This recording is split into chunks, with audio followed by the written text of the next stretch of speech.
영상을 클릭해 주셔서 감사합니다.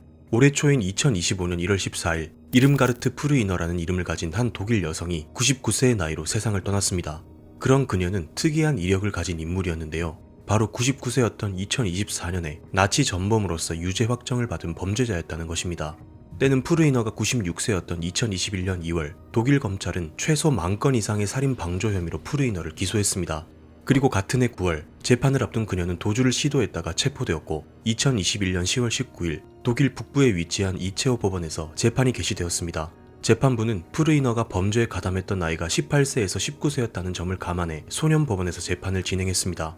그리고 2022년 12월 1심 재판 결과 97세였던 프루이너에게 1505건의 살인 방조, 5건의 살인 미수에 대한 유죄를 인정하고 집행유예 2년을 선고했습니다. 이후 2024년 8월 20일 진행된 항소심에서 99세였던 그녀의 유죄를 확정했습니다.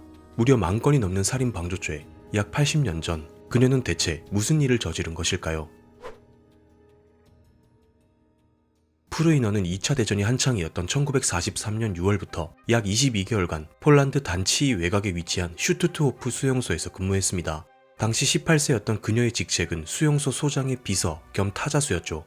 2차 대전 발발 직후인 1939년 9월부터 가동되기 시작한 슈투트호프 수용소는 나치 독일이 항복한 1945년 5월까지 전쟁 기간 내내 운영되었고 같은 기간 약 11만 명의 유대인, 정치범, 전쟁 포로들을 수감했던 곳입니다. 그리고 그중 무려 6만 5천 명이 수용소에서 사망했습니다. 당시 나치는 전쟁 기간 병원이나 수용소 등에서 근무할 인력으로 젊은 여성들을 적극적으로 채용했습니다. 그녀들이 수용소에서 한 일은 주로 행정 보조, 타이핑, 통신 및 기록물 관리, 경비 보조 등이었죠. 추정에 따르면 슈투트호프를 비롯한 폴란드 지역 수용소에서만 약 4천 명의 여성들이 근무하고 있었습니다. 수용소라는 직장은 당시 일반적인 독일 여성들이 받던 급여보다 2배에 가까운 보수를 받을 수 있어 행운의 직장으로 여길 정도였다고 합니다. 프루이너 역시 행운을 잡은 젊은 여성이었고 그녀의 주 업무는 타이핑 및 공문서 관리였습니다. 그리고 그녀가 다루었던 문서에는 처형 대상자 명단, 수감자의 신체 일부를 채취한 보고서 등이 포함되어 있었습니다. 이후 전쟁이 끝나고 1946년 당시 프루이너처럼 직접적인 폭행, 살인 행위의 증거가 없는 사람들은 대부분 기소되지 않고 법의 심판을 피해갔습니다. 그렇게 그녀는 이후 70년이 넘는 세월 동안 독일의 한 평범한 시민으로 살아갔습니다. 그리고 2021년 2월 독일 검찰이 프루이너를 기소했고 결국 그녀는 죽기 전 법의 심판을 받은 것입니다. 프루이너는 처음에는 범행을 부인했습니다. 그녀의 변호인은 어린 나이였던 프루이너가 수용소에서 그토록 끔찍한 일들이 벌어지고 있는지 몰랐다고 변호했죠. 하지만 재판부는 프루이너가 수용소 전경이 내려다 보이는 사무실에서 근무했고 사령관의 서신을 관리했던 프루이너가 당시 끔찍했던 수용소의 현장을 몰랐을 리가 없다고 반박하며 유죄를 선고했습니다. 그렇다면 왜 독일은 전쟁이 끝난 지 80년이 지난 지금까지도 전범들을 찾아내고 있는 것일까요? 그리고 세월이 흘러 대부분 사망했거나 프루이너처럼 고령의 나이인 점, 그리고 실질적으로 사람을 살해한 것도 아닌 상부에서 지시한 대로 움직이고 단순히 행정 업무만 수행했을 뿐인데도 이렇게 범인을 색출하고 끝까지 죄를 묻는 것일까요? 독일이 이러한 결정을 내리기까지 어떠한 변화들이 있었는지 그 역사를 간단히 살펴보도록 하겠습니다.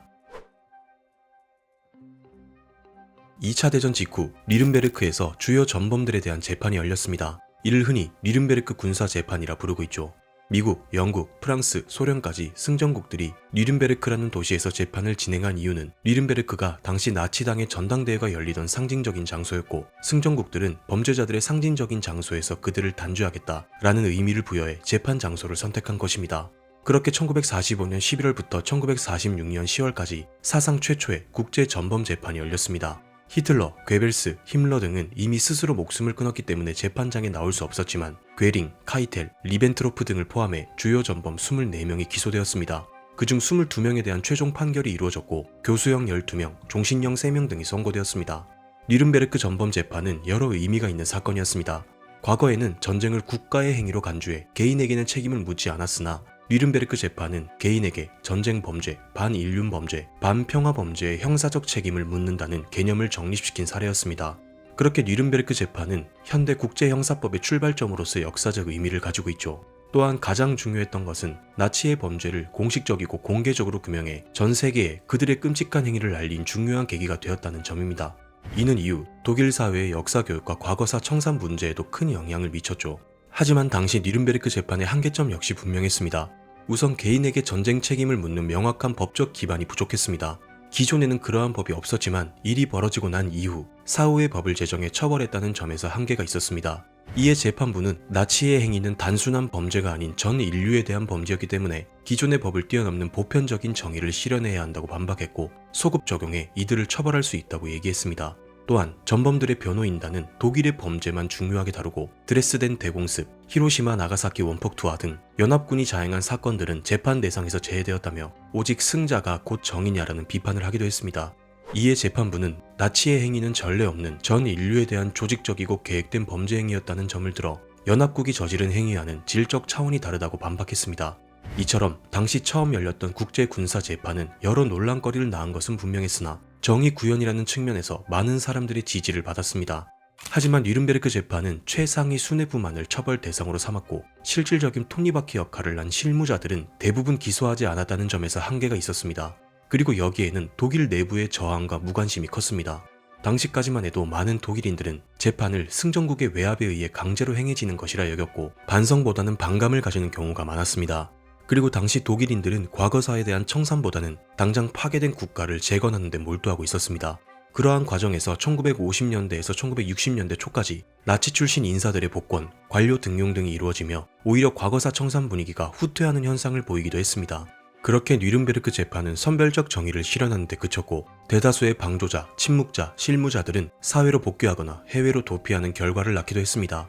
이처럼 60년대 초까지만 해도 우리가 흔히 생각하는 것처럼 독일이 과거사 문제를 깔끔하게 청산했다라고 할 정도의 수준은 아니었습니다. 그런데 1960년대로 들어서며 독일 내 분위기가 바뀌는 사건들이 일어나기 시작했습니다. 그중 대표적으로 유대인 철학자 한나 아렌트가 지은 예루살렘의 아이이만으로 잘 알려진 아이이만 체포 사건이 있었습니다. 1906년 독일의 한 중산층 가정에서 태어난 아돌프 아이이만은 1932년 친위대로 입대해 경력을 쌓아갔습니다. 이후 당의 핵심 인물로 떠오른 아이이만은 1941년 중령으로 진급하며 게슈타포 유대인과의 과장으로 임명되었습니다. 이후 유럽 각지의 유대인을 강제 수용소로 이송하는 열차 수송의 최고 책임자가 되었죠. 즉 전쟁 기간 그의 주 임무는 최대한 효율적이고 정확하게 유대인들을 열차에 태워 수용소로 보내는 것이었고 그는 그의 임무를 철저하게 수행해 나간 유대인 수송의 기술자였습니다. 그리고 전쟁 직후 아이이만은 미 육군 포로 수용소에 수감되었으나 서류를 위조해 탈출에 성공했고 1950년까지 여러 가명을 쓰며 독일의 소도시에 숨어 지냈습니다. 그리고 1950년 6월 배를 타고 아르헨티나 부에노스아이레스로 탈출하는 데 성공한 아이이만은 가족들까지 아르헨티나로 불러들여 약 10년 동안 리카르도 클레멘테라는 가명으로 평범한 생활을 이어가고 있었습니다. 당시 아르헨티나를 비롯한 남미 국가들은 나치 전범들의 대표적인 도피처였습니다. 유럽에서 멀리 떨어져 있어 국제사회의 감시로부터 자유로웠고 냉전 초기 서방의 정보기관 역시 공산주의 진영을 대응하는 데 더욱 집중하던 시기였죠. 특히 친파시스트적이었던 아르헨티나의 페론 정권은 독일계, 이탈리아계 이민자들의 우호적인 정책을 취했고 그로 인해 독일, 이탈리아 출신 이민자들이 많아 도피자들이 사회적으로 융화되기 쉬운 환경이었습니다. 그로 인해 아이이만 역시 일상에 녹아들어 평범하게 살아갈 수 있었던 것입니다. 아우슈비츠의 악명 높은 의사 맹겔레 역시 아르헨티나로 도피했다가 브라질에서 생을 마감했죠. 그렇게 아르헨티나에 성공적으로 정착한 아이이만은 주변 사람들에게 조용하고 가정적인 인물로 알려져 있었습니다. 심지어는 모범적인 가장이었다고까지 평가받고 있었죠. 그렇게 겉보기에 아이이만은 완벽하게 평범한 중년 가장이었습니다. 그러던 1957년 독일 헤센주의 검찰총장 프리츠 바우어는 아이이만이 아르헨티나에 있다는 정보를 입수했습니다. 하지만 당시 독일 정부는 여전히 나치의 잔재가 깊었고 결국 바우어는 이스라엘 정보기관 모사드에 정보를 넘겼습니다. 정보를 입수한 모사드는 리카르도 클레멘테라는 이름의 남자를 추적하기 시작했습니다. 그렇게 1959년 말에서 1960년 초 모사드는 팀을 조직해 아르헨티나로 넘어갔고 수개월 동안 클레멘테라는 이름을 가진 아이이만을 미행하며 근접 감시했습니다. 그렇게 출퇴근 시간, 버스 이용 패턴, 산책 루트 등 아이이만이 가진 습관적인 루틴을 파악했고 클레멘테라는 남자가 아이이만이라고 확신한 모사드는 1960년 5월 11일 밤 아이이만 체포작전에 돌입했습니다. 아이이만은 퇴근 후 버스에서 내려 어두운 시골길을 따라 집으로 걷고 있었고 모사드 요원들은 아이이만에게 접근해 기습적으로 체포했습니다. 그렇게 체포된 아이이만은 도피 15년 만에 이스라엘 예루살렘의 법정에 서게 되었습니다. 그리고 1961년 12월 15일 아이이만은 사형을 선고받았고 이듬해인 1962년 6월 교수형이 집행되었습니다. 아이이만의 재판에는 수십 명의 유대인 생존자가 증언대에 섰고 그들의 증언과 재판 과정은 전 세계에 널리 알려졌습니다. 아이이만의 주요 죄목은 유대인 학살의 실무 책임자로 참여한 것, 특히 유럽 전역에서 유대인을 추적하고 체계적인 수송을 실행했다는 점이었습니다. 아이이만의 재판은 전 세계적으로 큰 반향을 일으켰습니다. 이전까지는 전쟁 범죄가 일부 고위층에 의한 일이었다고 치부했던 일반 대중들이 수많은 보통 사람들의 협조와 방관 속에 이루어졌다는 사실을 깨닫는 계기가 된 것입니다. 아이이만은 재판장에서 자신의 범죄를 부인했습니다. 나는 시키는 대로 행동했을 뿐이고 개인적 악이나 명령을 거부할 재량이 없었다고 주장했습니다. 즉 자신은 행정적 실무자였고 군인이 상관의 명령을 따르는 것은 법적인 의무였기 때문에 이를 어길 수 없는 분위기였다고 진술했죠. 심지어 아르헨티나에 살던 아이이만은 악인과는 거리가 먼 평범하고 모범적인 사람이라는 평가를 받았다는 점에서 전 세계에 던진 메시지는 더욱 컸습니다. 즉 대중은 흔히 악인처럼 알려진 수뇌부들 외에도 평범한 개인 역시 전쟁 범죄를 피해갈 수 없다는 점을 인식했고, 이는 한나 아렌트가 얘기한 악의 평범성, 즉 스스로 생각하고 판단하지 않는 사람들도 나도 모르게 악인이 될 수 있다라는 화두를 던진 사건이었습니다. 그리고 재판부는 여러 증언과 증거들을 통해 아이이만은 단순한 실무자 이상이었고 단순 명령 수행이었을지라도 책임을 면할 수 없으며 범죄에 내면적인 증오심이 포함되었는지는 본질과 무관하다며 오히려 아무 생각과 감정 없이 범죄 시스템을 유지하고 방관했다는 점이 인간의 잔혹성과 비인간성을 보여주는 행위라고 역설하며 중형을 선고했습니다. 그리고 아이이만의 재판을 본 전후 세대 청년들은 자신들의 부모 세대가 침묵하거나 방조한 역사를 직시하기 시작했고, 우리 아버지도 나치였다 라는 인식을 공유하며 소위 독일 68세대의 청년운동을 이끌었습니다. 즉 기성세대가 아닌 그들의 자식 세대가 활동하던 60년대 중반을 지나며 점차 독일의 과거사 청산 문제가 다시 수면 위로 드러나기 시작한 것입니다. 이후 본격적인 전범 재판이 다시 시작되었고 수용소의 관리자, 경비원, 의사 등 실무자들을 법정에 세우기 시작했습니다. 결국 이러한 흐름은 법까지 바꾸었습니다. 1979년 서독 연방의회는 나치 범죄에 대한 공소시효를 영구 폐지했습니다. 이것은 세월이 흘러 고령이 된 전범들에게 영원히 죄를 물을 수 있는 결정적인 계기가 되었습니다. 영상 초반에 언급한 푸르이너 외에도 많은 전범들이 고령의 나이에 법의 심판을 받았습니다. 1996년 에리 프리프케는 83세의 나이에 재판에 회부되었습니다. 당시 친위대 장교로서 민간인 335명 처형에 대한 전쟁 범죄 혐의였죠.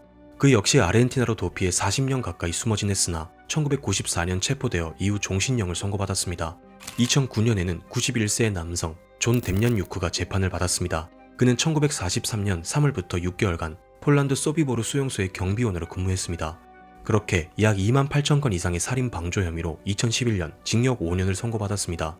뎀얀유크는 이미 1988년 이스라엘 법정에서 사형을 선고받았으나 증거 불충분으로 석방되었었는데 이후 약 20년이 지나 그는 다시 기소되어 담요를 덮은 채 들것에 실려 재판을 받았습니다. 이후 항소 중이었던 2012년 양로원에서 사망했죠. 오스카르 그레닝이라는 남성은 2015년 94세의 나이로 법정에서 4년형을 선고받았습니다. 그는 아우슈비츠 수용소의 회계원이었고 약 30만 명의 살인을 방조했다는 범죄가 적용되었습니다. 이들 외에도 경비원, 사무원, 비서 등 어린 나이에 지휘부들의 보조 업무를 수행하며 전쟁 범죄를 방관하거나 침묵했다는 것을 이유로 고령의 나이에도 불구하고 많은 사람들이 법의 심판을 받았고 지금도 받고 있습니다. 그리고 앞서 소개한 푸르이너는 가장 최근에 유죄가 확정된 사례였습니다. 그리고 지금 현재도 재판 중인 인물이 있습니다. 그레고르 포르마넥이라는 인물인데 그는 작센하우젠 수용소의 경비원으로 일했었고 작년인 2024년 100세의 나이로 법정에 섰습니다. 그의 죄목 역시 살인 방조 혐의였고 현재 재판 절차가 진행 중인 것으로 알려져 있습니다.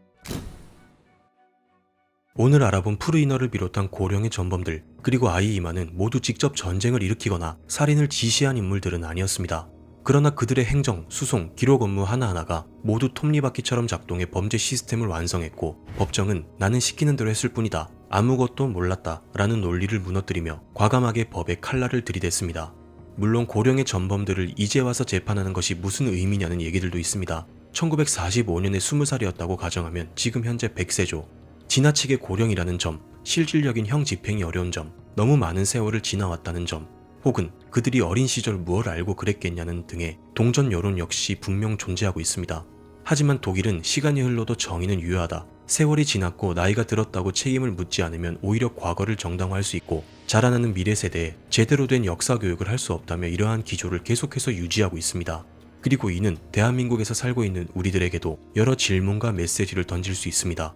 오늘은 독일의 과거 청산 문제를 간단히 알아보았습니다. 다음에도 좋은 주제로 돌아오겠습니다. 시청해주셔서 감사합니다.